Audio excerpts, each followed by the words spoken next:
इस फिल्म के मुख्य किरदार का नाम है कूपर, जो पहले नासा में एक पायलट था, पर अब मक्के की खेती करता है। घर में उसके साथ रहते हैं उसके ससुर, उसका बेटा टॉम और उसकी बेटी मर्व। उस घर में एक किताबों का कमरा होता है, जिसमें कई बार वहां रखी किताबें खुद ब खुद इधर उधर गिरती रहती हैं, मानो उनके जरिए कोई कुछ संदेश देना चाहता हो। छोटी मर्व अपने पिता को बताती है कि उसके कमरे में कोई भूत है।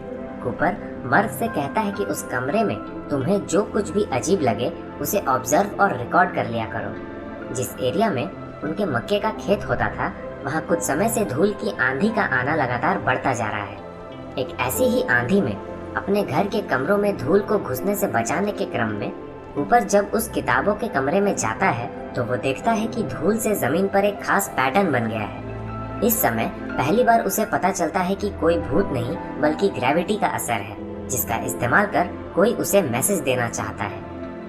यहाँ स्ट्रिंग थ्योरी के कॉन्सेप्ट का इस्तेमाल किया गया है, जो कहता है कि ग्रेविटी ही एकमात्र ऐसा फोर्स है जो सभी डायमेंशंस में जा सकता है। यानी कि किसी दूसरे डायमेंशन में रहने वाला जीव ग्रेविटी के जरिए अन्य डायमेंशंस में रहने वाले जीवों से कम्युनिकेट कर सकता है।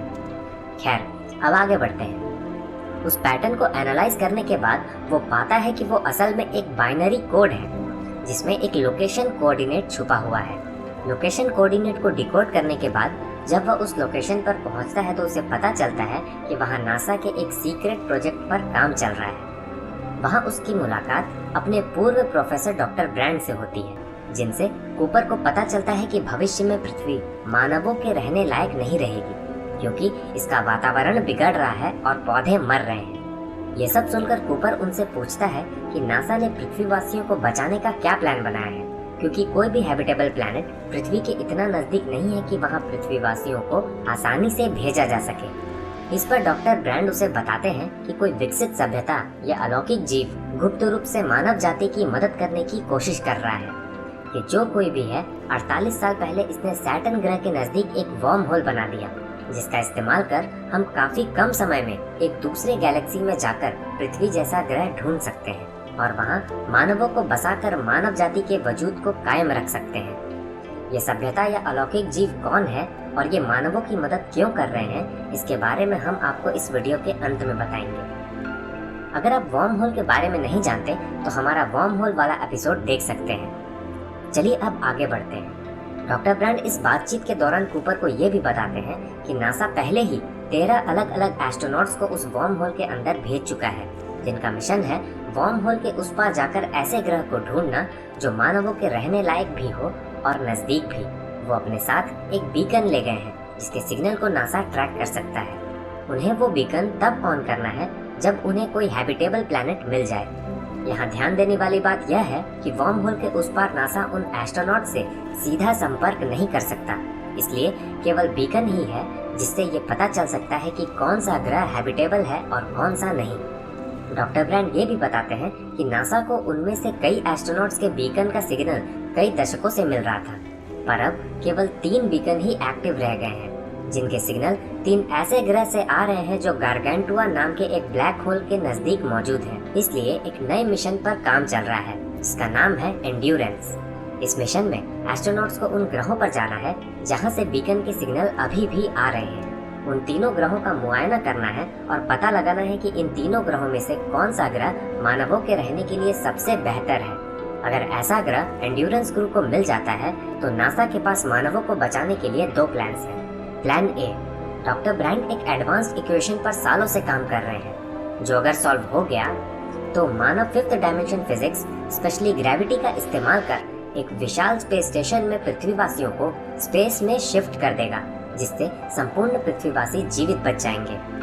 जिस कंस्ट्रक्शन साइट में कूपर और डॉक्टर ब्रैंड की बातचीत होती है वो असल में कोई लैब नहीं होता, बल्कि वही स्पेस स्टेशन होता है जिसकी बात अभी हमने की।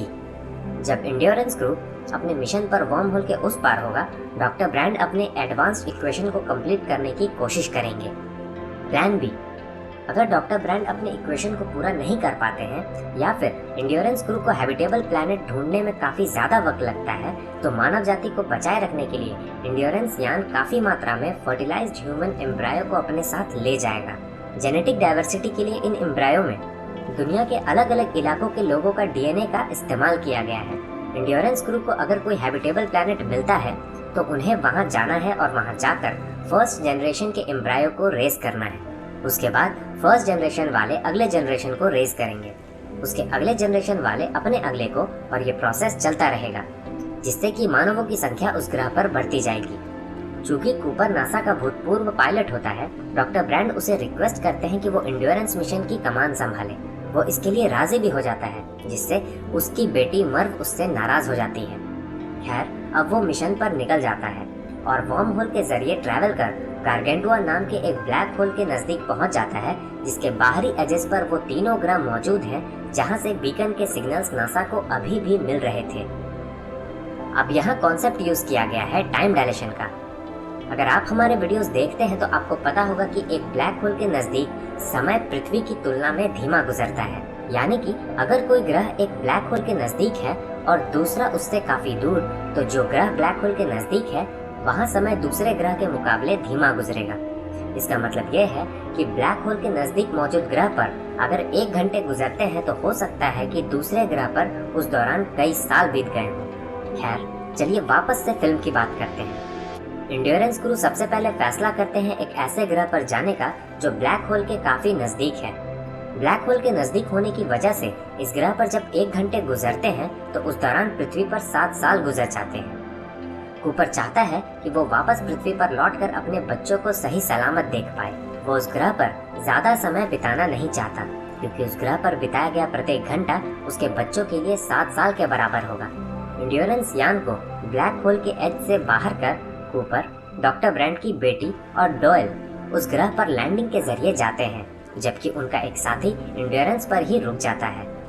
एनीवे, जब वो उस ग्रह पर जाते हैं तो उन्हें पता चलता है कि वहाँ केवल पानी है, पर जीवन का कोई नामो निशान नहीं है। उन्हें उस ग्रह पर नासा द्वारा पहले भेजे गए एस्ट्रोनॉट्स के यान का मलबा भी मिलता है।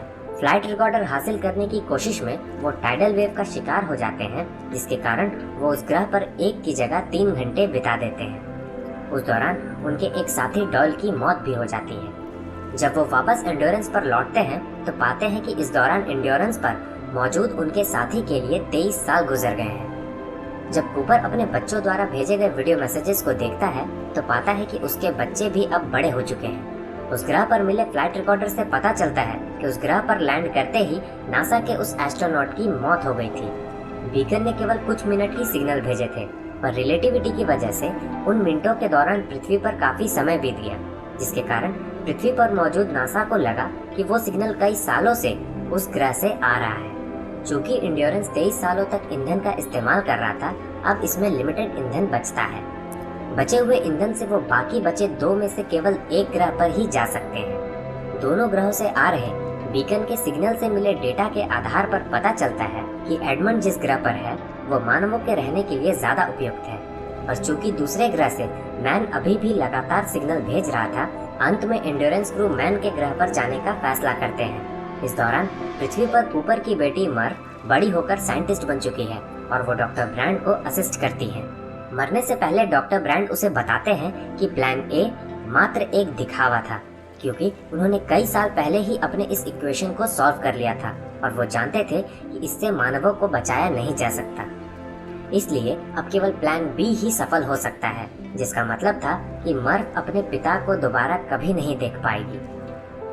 मर्फ वीडियो मैसेज के जरिए एंड्योरेंस क्रू मेंबर्स को डॉक्टर ब्रैंड के मौत की जानकारी देती है और सारी सच्चाई भी बताती है। वो अपने पिता कूपर को भी ब्लेम करती है कि उसने उन्हें पृथ्वी पर मरने के लिए छोड़ दिया। हालांकि इसके बावजूद मर्फ उन इक्वेशंस पर काम करती रहती है, क्योंकि उसे उम्मीद होती है कि वो उन इक्वेशंस को सॉल्व कर लेगी। पर उन इक्वेशंस को पूरी तरह से सॉल्व करने के लिए उसे ग्रेविटेशनल सिंगुलैरिटी पर एक क्वांटम डेटा की जरूरत होती है। मैन का ग्रह ब्लैक होल के उतना नजदीक नहीं होता जितना पहले वाला ग्रह था, इसलिए यहाँ एस्ट्रोनॉट्स पहले की तरह अब किसी जल्दबाजी में नहीं है। जब वो उस बीकन के सिग्नल को ट्रैक कर उस ग्रह पर पहुँचते हैं तो उन्हें मैन डीप स्लीप में मिलता है, जिसे वो एंड्योरेंस पर ले आते हैं। जागने के बाद वो बताता है कि इस ग्रह पर थोड़ी परेशानियां जरूर है, पर ये मानवों के रहने लायक है। उसके बाद सभी एस्ट्रोनॉट्स उस ग्रह का मुआयना करने के लिए लैंडर के जरिए उस ग्रह के सतह पर जाते हैं। वहां जाने के बाद उन्हें पता चलता है कि मैन ने गलत डेटा भेजकर उन्हें गुमराह किया है क्योंकि यह ग्रह मानवों के रहने लायक नहीं है। इस दौरान मैन कूपर को जान से मारने की नाकाम कोशिश करता है, जबकि एक दूसरे क्रू मेंबर को वो जान से मार भी देता है। इंड्योरेंस पर मैनुअल डॉकिंग करने के दौरान मैन की मौत हो जाती है और इस दुर्घटना से इंड्योरेंस को भी काफी नुकसान होता है, जिससे वो नीचे गिरने लगता है। कूपर डॉक्टर ब्रांड किसी तरह अपने लैंडर को इंड्योरेंस से अटैच कर उसे वापस स्टेबल कर देते हैं। अब इंड्योरेंस स्टेबल हो जाता है और उसके पास इतना ईंधन होता ही नहीं कि वो तीसरे ग्रह पर जा पाए। इस ग्रह पर जाना इसलिए भी आवश्यक हो जाता है क्योंकि उन्हें पहले से ही बताया जा चुका है कि प्लान ए पहले से ही एक फेलियर था। दूसरी बात ये कि उस ग्रह से मिले डेटा के अनुसार वो ग्रह मानवों के रहने के लिए सबसे उपयुक्त था। कूपर और डॉक्टर ब्रांड के साथ 2 इंटेलिजेंट रोबोट्स होते हैं जिनका नाम होता है केस और टार्स। सब मिलकर ये प्लान बनाते हैं कि वो ग्रेविटेशनल स्लिंग शॉट का इस्तेमाल करेंगे इंड्योरेंस को एडमंड के ग्रह पर भेजने के लिए। अगर आप ग्रेविटेशनल स्लिंग शॉट के बारे में नहीं जानते तो ये वो तकनीक है जिससे हम एक यान को किसी दूसरे ग्रह या अन्य खगोलीय पिंड के गुरुत्वाकर्षण बल का इस्तेमाल कर स्पीड प्रदान करते हैं। पर कूपर के लिए परेशानी ये है कि इंड्योरेंस गारगेंटुआ ब्लैक होल के जितना नजदीक जाएगा पृथ्वी पर उतना ही समय गुजर जाएगा, जो वो बिल्कुल नहीं चाहता। चूंकि कूपर अपने बच्चों को जिंदा देखना चाहता है, उसे अब भी उम्मीद होती है कि प्लान ए काम कर सकता है। ब्लैक होल के सेंटर को ग्रेविटेशनल सिंगुलैरिटी कहते हैं तथा इसमें अभी तक कोई नहीं गया था, जिसके कारण किसी को ये मालूम नहीं था कि इसमें क्या होता है और ये कहाँ निकलता है। कूपर सबसे पहले अपने रोबोट टार्स को ग्रेविटेशनल सिंगुलैरिटी में भेजता है, इस उम्मीद के साथ कि शायद वहां जाकर वो क्वांटम डेटा उसे भेज दे जिसका इस्तेमाल कर प्लान ए भी सफल हो जाए। पर जब टार्स ग्रेविटेशनल सिंगुलैरिटी में एंटर कर जाता है तो उसका सिग्नल कूपर को मिलना बंद हो जाता है। चूंकि इंड्योरेंस यान भी ज्यादा भार के कारण ब्लैक होल की प्रॉक्सिमिटी में होता है, वो इसके भार को कम करने के लिए खुद अपने यान को भी इंड्योरेंस से अलग कर लेता है ताकि डॉक्टर ब्रांड और रोबोट केस उस तीसरे ग्रह पर पहुंचकर मानव जाति के अस्तित्व को बनाए रख सकें और प्लान बी को सफल बना सकें। अपने यान को इंड्योरेंस से अलग करने के बाद कूपर खुद भी ब्लैक होल के ताकतवर गुरुत्वाकर्षण बल के प्रभाव में उसके सेंटर में खिंचता चला जाता है। उसे लगता है मानो अब वो मरने वाला है, पर वो मरने के बजाय एक टेसरैक्ट में पहुंच जाता है। इस टेसरैक्ट में वो अपने घर में मौजूद उस किताबों वाले कमरे को देखता है जिसके बारे में उसकी बेटी मर्फ उसे कहती थी कि उस कमरे में भूत है। दिलचस्प बात यह है कि उस टेसरैक्ट के जरिए वो समय में आगे और पीछे भी देख सकता है, यानी कि इस टेसरैक्ट में टाइम भी एक फिजिकल डायमेंशन है जिसमें आप आगे और पीछे बिल्कुल उसी तरह देख सकते हैं जैसा कि आप स्पेस में करते हैं। खैर आगे बढ़ते हैं। टेसरैक्ट को समझने के बाद कूपर भूतकाल में अपनी बेटी को अपने मैसेज देना चाहता है कि वो उसे जाने से रोक ले। काफी कोशिश करने के बाद भी वो अपना मैसेज उसे नहीं दे पाता। इसके बाद उसे ध्यान आता है कि ग्रेविटी एक ऐसा फोर्स है जो अलग अलग डायमेंशंस में जा सकता है समय में।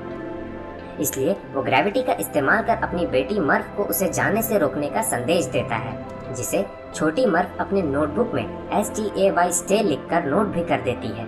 उसके बाद जब धूल की आंधी से उस रूम में धूल भर जाता है तो कूपर ग्रेविटी का इस्तेमाल कर उसे नासा के सीक्रेट बेस का लोकेशन कोऑर्डिनेट बाइनरी कोड के जरिए देता है। ये वही मैसेज है जो शुरू में कूपर ने डिकोड किया था, यानी कि जिसे मर्फ बचपन में भूत समझ रही थी वो कोई और नहीं बल्कि फ्यूचर का कूपर ही था। टेसरैक्ट के अंदर कूपर को उसके रोबोट टार्स का मैसेज मिलता है जिसे उसने खुद से पहले ब्लैक होल में क्वांटम डेटा कलेक्ट करने के लिए भेजा था।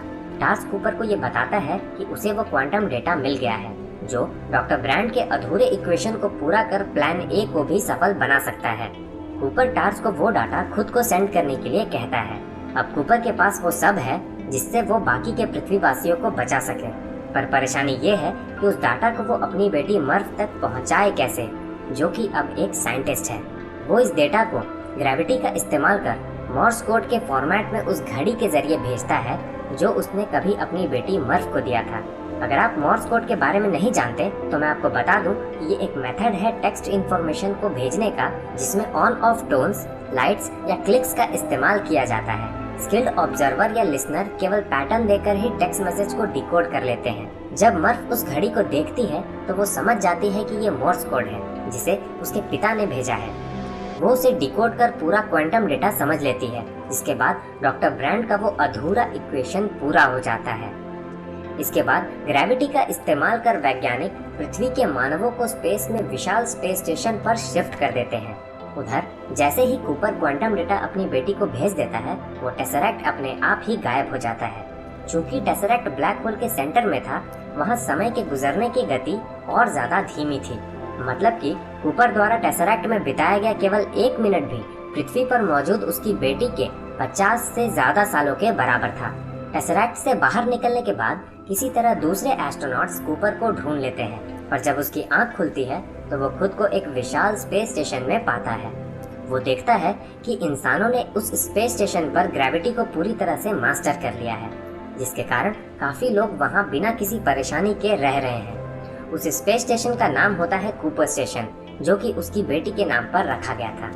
अब जब वो अपनी बेटी से मिलने जाता है तो पाता है कि उसकी बेटी काफी बूढ़ी हो चुकी है, जबकि उसकी उम्र में केवल कुछ सालों का ही अंतर आया है। उसकी बेटी उसे बताती है कि उस दुनिया में कूपर के लिए अब कुछ नहीं बचा, क्योंकि उसका कोई परिवार अब वहाँ नहीं रहता। इसके बाद कूपर उस ग्रह की ओर रवाना हो जाता है, जिस ग्रह पर उसने डॉक्टर ब्रैंड की बेटी को एंड्योरेंस यान के जरिए भेजा था। अंत में दिखाया जाता है कि डॉक्टर ब्रैंड की बेटी उस ग्रह पर बिना किसी परेशानी के लैंड कर जाती है। अब उसका अगला प्लान है वहाँ मानवों की तादाद को बढ़ाना। अब कूपर उससे मिल पाता है या नहीं, ये फिल्म में नहीं दिखाया गया। फिल्म यहीं खत्म हो जाती है। अब बात कर लेते हैं सबसे महत्वपूर्ण मुद्दे पर, यानी कि वो कौन थे जो शुरू से ही मानवों को बचाने की कोशिश कर रहे थे। उन्होंने इंसानों को बचाने के लिए पृथ्वी के नजदीक वर्म होल बनाया, जिससे कि मानव खुद के रहने के लिए एक नया ग्रह आसानी से ढूंढ सकें। उन्होंने टेसरैक्ट बनाकर भी कूपर की मदद की इंसानों को बचाने में। यहाँ ध्यान देने वाली बात यह है कि वो टेसरैक्ट बना सकते थे, यानी कि वो पूरी दुनिया का भूत, भविष्य और वर्तमान कूपर को दिखा सकते थे। पर उन्होंने एक कस्टम टेसरैक्ट बनाया, जिसमें केवल वही कमरा था जिसके जरिए कूपर अपनी बेटी को अपना संदेश दे सके। यानी कि वो कूपर के जरिए हर हाल में इंसानों के अस्तित्व को बचाना चाहते थे। फिल्म के शुरुआत में ये दिखाया गया कि नासा को ये लगता है कि कोई विकसित सभ्यता या फिर अलौकिक शक्ति है, पर जब कूपर टेसरैक्ट के अंदर होता है तो वो कहता है कि ये कोई और नहीं बल्कि भविष्य के मनुष्य ही हैं, जिन्होंने यूनिवर्स के लॉज को मास्टर कर लिया है, जिसके कारण वो मनचाहे ढंग से स्पेस और टाइम को मैनिपुलेट कर सकते हैं। उन लोगों ने खुद अपने अस्तित्व को बचाने के लिए टेसरैक्ट को भविष्य से भूतकाल में भेजा। पर यहाँ एक पैराडॉक्स पैदा होता है। अगर मानवों का भूतकाल ही सुरक्षित नहीं था, तो भविष्य के मानवों का होना कैसे संभव था।